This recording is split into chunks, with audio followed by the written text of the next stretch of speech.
ಹರೇ ಕೃಷ್ಣ. ಎಲ್ಲ ಕೇಳುಗರಿಗೂ ಭಗವದ್ಗೀತಾ ಅಧ್ಯಯನಕ್ಕೆ ಸ್ವಾಗತ. ಭಗವದ್ಗೀತೆಯ 17ನೇ ಅಧ್ಯಾಯವನ್ನು ಶ್ರದ್ಧಾತ್ರಯ ವಿಭಾಗ ಯೋಗ ಎಂದು ಕರೆಯುತ್ತಾರೆ, ಅಥವಾ ಇದನ್ನು ಶ್ರದ್ಧೆಯ ಪ್ರಭೇದಗಳು ಎಂದು ಕರೆಯುತ್ತಾರೆ. 3 ಗುಣಗಳಿಗೆ ಅನುಗುಣವಾಗಿ ಶ್ರದ್ಧೆಯನ್ನು ಇಲ್ಲಿ ಭಗವಂತನು ವಿಭಾಗಿಸಿ ನಮಗೆ ತಿಳಿಸಿಕೊಡುತ್ತಿದ್ದಾನೆ. ಶ್ರದ್ಧೆಯು ಮೂಲತಃ ಸಾತ್ವಿಕ ಗುಣದಿಂದ ಬರುತ್ತದೆ. ಒಬ್ಬ ದೇವತೆಯಲ್ಲಿ ಅಥವಾ ತಾನೇ ಸೃಷ್ಟಿಸಿದ ದೇವರಲ್ಲಿ ಅಥವಾ ಮನಸ್ಸಿನ ಒಂದು ಸ್ಪಷ್ಟನೆಯಲ್ಲಿ ಮನುಷ್ಯ ಶ್ರದ್ಧೆಯನ್ನು ಇಟ್ಟಿರಬಹುದು. ಬಲವಾದ ಶ್ರದ್ಧೆಯು ಐಹಿಕ ಒಳಿತನ್ನು ಉಂಟುಮಾಡುತ್ತದೆ ಎಂದು ಜನರು ನಂಬುತ್ತಾರೆ. ಆದರೆ ಐಹಿಕ ಬದ್ಧ ಜೀವನದಲ್ಲಿ ಯಾವ ಕ್ರಿಯೆಗಳು ಸಂಪೂರ್ಣವಾಗಿ ಪರಿಶುದ್ಧವಾಗಿರುವುದಿಲ್ಲ. ಅವುಗಳಲ್ಲಿ ಬೆರಕೆ ಇರುತ್ತದೆ. ಅವು ಪರಿಶುದ್ಧವಾಗಿ ಸಾತ್ವಿಕವಾಗಿರುವುದಿಲ್ಲ. ಪರಿಶುದ್ಧ ಸಾತ್ವಿಕತೆಯು ದಿವ್ಯವಾದದ್ದು. ಪರಿಶುದ್ಧ ಸಾತ್ವಿಕತೆಯಲ್ಲಿ ವ್ಯಕ್ತಿಯು ದೇವೋತ್ತಮ ಪರಮಪುರುಷನ ನಿಜವಾದ ಸ್ವಭಾವವನ್ನು ಅರ್ಥ ಮಾಡಿಕೊಳ್ಳಬಹುದು. ಮನುಷ್ಯನ ಶ್ರದ್ಧೆಯು ಸಂಪೂರ್ಣವಾಗಿ ಪರಿಶುದ್ಧವಾದ ಸಾತ್ವಿಕತೆಗೆ ಬರುವವರೆಗೆ ಆತನ ಶ್ರದ್ಧೆಯು ಐಹಿಕ ಪ್ರಕೃತಿಯ ಯಾವುದೇ ಒಂದು ಗುಣದಿಂದ ಮಲಿನ ಹೊಂದಿರಬಹುದು. ಕಲ್ಮಶಗೊಂಡಂತಹ ಐಹಿಕ ಪ್ರಕೃತಿಯ ಗುಣಗಳು ಹೃದಯದವರೆಗೆ ಹರಡಿಕೊಂಡಿರುತ್ತದೆ.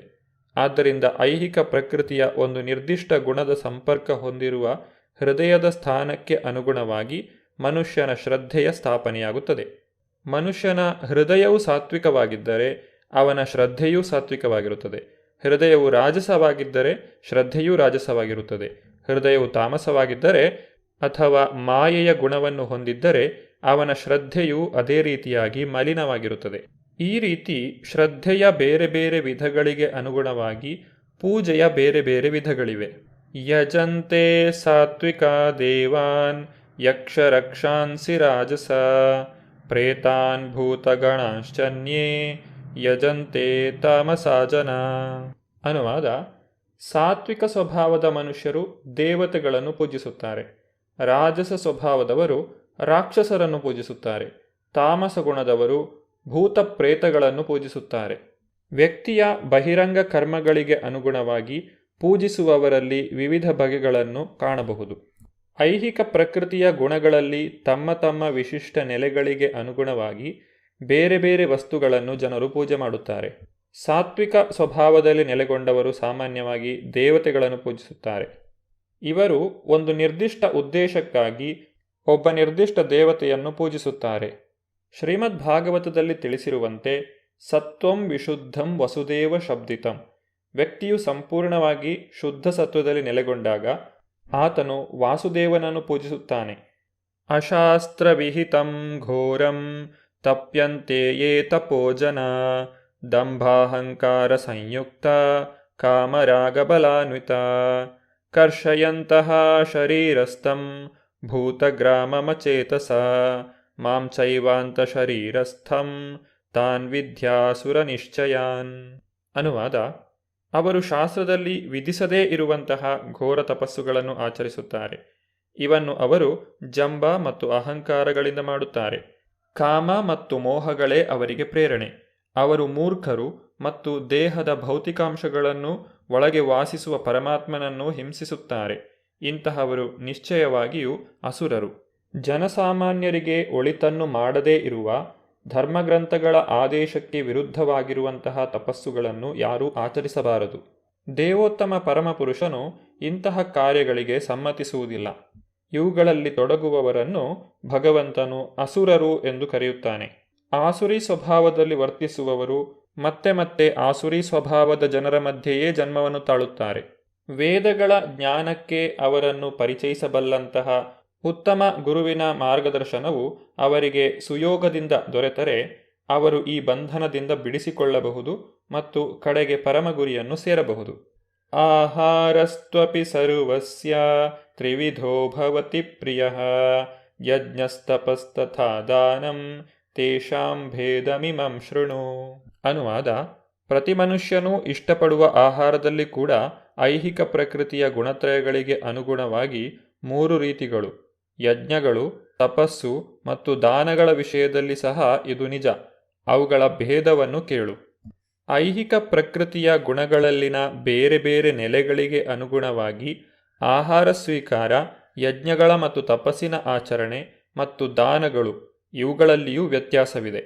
ಅವೆಲ್ಲವನ್ನು ಒಂದೇ ಮಟ್ಟದಲ್ಲಿ ಆಚರಿಸುವುದಿಲ್ಲ. ಯಾವ ಆಚರಣೆಗಳು ಐಹಿಕ ಪ್ರಕೃತಿಯ ಯಾವ ಗುಣಗಳಲ್ಲಿವೆ ಎಂದು ವಿಶ್ಲೇಷಣೆ ಮಾಡಿ ತಿಳಿದುಕೊಳ್ಳಬಲ್ಲವರು ವಿವೇಕಶಾಲಿಗಳು. ಎಲ್ಲ ಬಗೆಯ ಯಜ್ಞ, ಆಹಾರ ಅಥವಾ ದಾನ ಒಂದೇ ಎಂದು ಭಾವಿಸುವವರಿಗೆ ತಿಳುವಳಿಕೆ ಇಲ್ಲ. ಆಯು ಸತ್ವ ಬಲಾರೋಗ್ಯ ಸುಖ ಪ್ರೀತಿ ವಿವರ್ಧನ ರಸ್ಯ ಸ್ನಿಗ್ಧ ಸ್ಥಿರ ಹೃದಯ ಆಹಾರ ಸಾತ್ವಿಕ ಪ್ರಿಯ. ಅನುವಾದ: ಸಾತ್ವಿಕ ಗುಣದವರಿಗೆ ಪ್ರಿಯವಾದ ಆಹಾರಗಳು ಆಯುಸ್ಸನ್ನು ಹೆಚ್ಚಿಸುತ್ತವೆ, ಮನುಷ್ಯನ ಬದುಕನ್ನು ಪರಿಶುದ್ಧಗೊಳಿಸುತ್ತವೆ, ಬಲ, ಆರೋಗ್ಯ, ಸುಖ ಮತ್ತು ತೃಪ್ತಿಗಳನ್ನು ಹೆಚ್ಚಿಸುತ್ತವೆ. ಅಂತಹ ಆಹಾರಗಳು ರಸಯುಕ್ತವಾಗಿರುತ್ತವೆ, ಜಿಡ್ಡಿನಿಂದ ಕೂಡಿರುತ್ತವೆ, ಆರೋಗ್ಯಕರವಾಗಿರುತ್ತವೆ ಮತ್ತು ಹೃದಯಕ್ಕೆ ಪ್ರಿಯವಾಗಿರುತ್ತವೆ. ಕಟು, ಆಮ್ಲ, ಲವಣ, ಅತ್ಯುಷ್ಣ, ತೀಕ್ಷ್ಣ, ರೂಕ್ಷ ವಿದಾಹಿನಃ ಆಹಾರ ರಾಜಸಸ್ಯೇಷ್ಟ ದುಃಖ ಶೋಕಮಯಪ್ರದ. ಅನುವಾದ: ಬಹು ಕಹಿಯಾದ, ಹುಳಿಯಾದ, ಉಪ್ಪಾದ, ಉಷ್ಣವಾದ, ತೀಕ್ಷ್ಣವಾದ, ಒಣಕಲಾದ ಮತ್ತು ಸುಡುತ್ತಿರುವ ಆಹಾರಗಳು ರಾಜಸ ಸ್ವಭಾವದವರಿಗೆ ಪ್ರಿಯವಾದವು. ಇಂತಹ ಆಹಾರಗಳು ದುಃಖವನ್ನು, ಶೋಕವನ್ನು, ರೋಗವನ್ನು ಉಂಟುಮಾಡುವು. ಯಾತಯಾಮಂ ಗತರಸಂ ಪೂತಿ ಪರ್ಯುಷಿತಂ ಚ ಯತ್ ಉಚ್ಚಿಷ್ಟಮಪಿ ಚಾಮೇಧ್ಯಂ ಭೋಜನಂ ತಾಮಸಪ್ರಿಯಂ. ಅನುವಾದ: ತಿನ್ನುವುದಕ್ಕೆ 3 ಗಂಟೆಗಳಿಗೂ ಮೊದಲು ಸಿದ್ಧ ಮಾಡಿದ ಆಹಾರ, ರುಚಿಯಿಲ್ಲದ, ಕೆಡುತ್ತಿರುವ, ಹಳಸಿದ ಆಹಾರ ಮತ್ತು ಉಚ್ಚಿಷ್ಟವೂ ಅಸ್ಪೃಶ್ಯವೂ ಆದ ಆಹಾರವು ತಾಮಸ ಗುಣದವರಿಗೆ ಪ್ರಿಯವಾದವು. ಆಹಾರದ ಉದ್ದೇಶವು ಆಯಸ್ಸನ್ನು ಹೆಚ್ಚಿಸುವುದು, ಮನಸ್ಸನ್ನು ಪರಿಶುದ್ಧಗೊಳಿಸುವುದು ಮತ್ತು ದೇಹಶಕ್ತಿಯನ್ನು ಹೆಚ್ಚಿಸುವುದು. ತರಕಾರಿ ಮತ್ತು ಹಾಲಿನಿಂದ ಸಿದ್ಧ ಮಾಡಿದಂತಹ ಆಹಾರವನ್ನು ಭಗವಂತನಿಗೆ ಭಕ್ತಿಪೂರ್ವಕವಾಗಿ ನೈವೇದ್ಯ ಮಾಡಿದಾಗ ನಾನು ಅದನ್ನು ಸ್ವೀಕರಿಸುತ್ತೇನೆ ಎಂದು ಭಗವಂತನು ಹೇಳುತ್ತಾನೆ. ಈ ರೀತಿಯಾಗಿ ಭಗವಂತನಿಗೆ ನೈವೇದ್ಯ ಮಾಡಿದಂತಹ ಪ್ರಸಾದವನ್ನು ಸ್ವೀಕರಿಸುವುದರಿಂದ ನಾವು ಆಧ್ಯಾತ್ಮಿಕ ಜೀವನದಲ್ಲಿ ಪ್ರಗತಿಯನ್ನು ಸಾಧಿಸಬಹುದು. ಇದು 3 ಗುಣಗಳನ್ನು ಮೀರಿದಂತಹ ಸ್ಥಿತಿ. ಅಫಲಾಕಾಂಕ್ಷಿಭಿರ್ಯಜ್ಞೋ ವಿಧಿದಿಷ್ಟೋ ಯ ಯುಜ್ಯತೆ ಯಷ್ಟವ್ಯಮೇವೇತಿ ಮನಃ ಸಮಾಧಾಯ ಸ ಸಾತ್ವಿಕಃ. ಅನುವಾದ: ಯಜ್ಞಗಳಲ್ಲಿ ಧರ್ಮಗ್ರಂಥಗಳ ಆದೇಶಕ್ಕೆ ಅನುಗುಣವಾಗಿ ಕರ್ತವ್ಯ ದೃಷ್ಟಿಯಿಂದ ಫಲಾಪೇಕ್ಷೆ ಇಲ್ಲದವರು ಮಾಡುವ ಯಜ್ಞವು ಸಾತ್ವಿಕವಾದದ್ದು. ಯಜ್ಞವನ್ನು ಮಾಡಬೇಕಾದರೆ ವ್ಯಕ್ತಿಯು ಮನಸ್ಸಿನಲ್ಲಿ ಯಾವುದೇ ರೀತಿಯಾದಂತಹ ಫಲಾಪೇಕ್ಷೆಯನ್ನು ಇಟ್ಟುಕೊಂಡಿರಬಾರದು. ಇಂತಹ ಯಜ್ಞವನ್ನು ಸಾತ್ವಿಕ ಯಜ್ಞ ಎಂದು ಕರೆಯುತ್ತಾರೆ. ಯಜ್ಞವನ್ನು ಕರ್ತವ್ಯ ದೃಷ್ಟಿಯಿಂದ ಮಾಡಬೇಕು. ದೇವೋತ್ತಮ ಪರಮಪುರುಷನಿಗೆ ಗೌರವವನ್ನು ಸಲ್ಲಿಸಬೇಕು. ಹೂವುಗಳನ್ನು, ನೈವೇದ್ಯವನ್ನು ಅರ್ಪಿಸಬೇಕು. ಧರ್ಮಗ್ರಂಥಗಳ ಆಜ್ಞೆಗಳನ್ನು ಪಾಲಿಸಿ ದೇವೋತ್ತಮ ಪರಮಪುರುಷನಿಗೆ ಗೌರವವನ್ನು ಸಲ್ಲಿಸುವುದು ನಾಗರಿಕನಾದ ಪ್ರತಿಯೊಬ್ಬ ಮನುಷ್ಯನ ಕರ್ತವ್ಯವಾಗಿದೆ. ಅಭಿಸಂದಾಯತು ಫಲಂ ದಂಭಾರ್ಥಮಪಿ ಚೈವ ಯತ್ ಯುಜ್ಯತೆ ಭರತ ಶ್ರೇಷ್ಠ ತಂ ಯಜ್ಞಂ ವಿದ್ಧಿ ರಾಜಸಂ. ಅನುವಾದ: ಭರತವಂಶದ ಶ್ರೇಷ್ಠನೇ, ಐಹಿಕ ಲಾಭಕ್ಕಾಗಿ ಅಥವಾ ಅಹಂಕಾರದಿಂದಾಗಿ ಮಾಡುವ ಯಜ್ಞವು ರಾಜಸವೆಂದು ತಿಳಿದುಕೋ. ವಿಧಿಹೀನಂ ಅಸೃಷ್ಟಾನ್ನಂ ಮಂತ್ರಹೀನಂ ಅದಕ್ಷಿಣಂ ಶ್ರದ್ಧಾವಿರಹಿತಂ ಯಜ್ಞಂ ತಾಮಸಂ ಪರಿಚಕ್ಷತೆ. ಅನುವಾದ: ಧರ್ಮಗ್ರಂಥಗಳ ಆದೇಶಗಳನ್ನು ಲಕ್ಷ್ಯ ಮಾಡದೆ, ಪ್ರಸಾದವನ್ನು ಹಂಚದೆ, ವೇದಗಳ ಸ್ತೋತ್ರಗಳನ್ನೂ ಹೇಳದೆ, ಪುರೋಹಿತರಿಗೆ ಸಂಭಾವನೆ ಇಲ್ಲದೆ ಮತ್ತು ಶ್ರದ್ಧೆ ಇಲ್ಲದೆ ಮಾಡಿದ ಯಜ್ಞವನ್ನು ತಾಮಸ ಗುಣದ್ದು ಎಂದು ಪರಿಗಣಿಸಲಾಗುತ್ತದೆ. ಈ ರೀತಿ ಯಜ್ಞಗಳನ್ನು 3 ಗುಣಗಳಲ್ಲಿ ವಿಭಾಗಿಸಲಾಗಿದೆ. ವ್ಯಕ್ತಿಯು ಮಾಡುವ ತಪಸ್ಸನ್ನೂ ಸಹ 3 ಗುಣಗಳಲ್ಲಿ ವಿಭಾಗಿಸಬಹುದು. ಭಗವಂತನು ಮೊದಲು ದೇಹ, ಮಾತು ಮತ್ತು ಮನಸ್ಸಿನ ಮೂಲಕ ಮಾಡುವಂತಹ ತಪಸ್ಸನ್ನು ವಿವರಿಸುತ್ತಿದ್ದಾನೆ. ನಂತರ ಈ ತಪಸ್ಸನ್ನು 3 ಗುಣಗಳಲ್ಲಿ ಹೇಗೆ ಮಾಡುವುದು ಎಂಬುದನ್ನು ವಿವರಿಸಲಾಗುವುದು. ದೇವದ್ವಿಜ ಗುರು ಪ್ರಾಜ್ಞಾ ಪೂಜನಂ ಶೌಚಮಾರ್ಜವಂ ಬ್ರಹ್ಮಚರ್ಯಮಹಿಂಸಾ ಚ ಶಾರೀರಂ ತಪ ಉಚ್ಯತೆ. ಅನುವಾದ: ಪರಮಪ್ರಭುವಿನ ಪೂಜೆ, ಬ್ರಾಹ್ಮಣರ ಪೂಜೆ, ಗುರುವಿನ ಪೂಜೆ, ತಂದೆ ತಾಯಿಯಂತಹ ಹಿರಿಯರ ಪೂಜೆ, ಶುಚಿತ್ವ, ಸರಳತೆ, ಬ್ರಹ್ಮಚರ್ಯ ಮತ್ತು ಅಹಿಂಸೆ ಇವೆಲ್ಲ ಸೇರಿ ದೇಹದ ತಪಸ್ಸು ಎನ್ನಿಸಿಕೊಳ್ಳುತ್ತದೆ. ಅನುದ್ವೇಗಕರಂ ವಾಕ್ಯಂ ಸತ್ಯಂ ಪ್ರಿಯಹಿತಂ ಚ ಯತ್ ಸ್ವಾಧ್ಯಾಯಾಭ್ಯಸನಂ ಚೈವ ವಾಂಗ್ಮಯಂ ತಪ ಉಚ್ಯತೆ.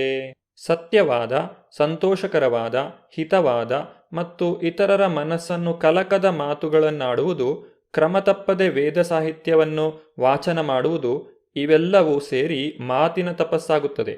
ಮನ ಪ್ರಸಾದ ಸೌಮ್ಯತ್ವಂ ಮೌನಮಾತ್ಮವಿನಿಗ್ರಹ ಭಾವ ಸಂಶುದ್ಧಿರಿತ್ಯೇತತ್ ತಪೋಮಾನಸಮುಚ್ಯತೆ. ಅನುವಾದ: ಮನಸ್ಸಿನ ಪ್ರಸಾದತೆ, ಸರಳತೆ, ಮೌನ, ಆತ್ಮಸಂಯಮ ಮತ್ತು ಅಸ್ತಿತ್ವದ ಶುದ್ಧಿ ಇವು ಮನಸ್ಸಿನ ತಪಸ್ಸು. ದೇಹ, ಮಾತು ಮತ್ತು ಮನಸ್ಸಿನ ಮೂಲಕ ಮಾಡುವಂತಹ ಈ ತಪಸ್ಸನ್ನು 3 ಗುಣಗಳಲ್ಲಿ ಹೇಗೆ ವಿಭಾಗಿಸಬಹುದು ಎಂಬುದನ್ನು ನಾವು ಮುಂದಿನ ಸಂಚಿಕೆಯಲ್ಲಿ ನೋಡೋಣ. ಧನ್ಯವಾದಗಳು. ಹರೇ ಕೃಷ್ಣ.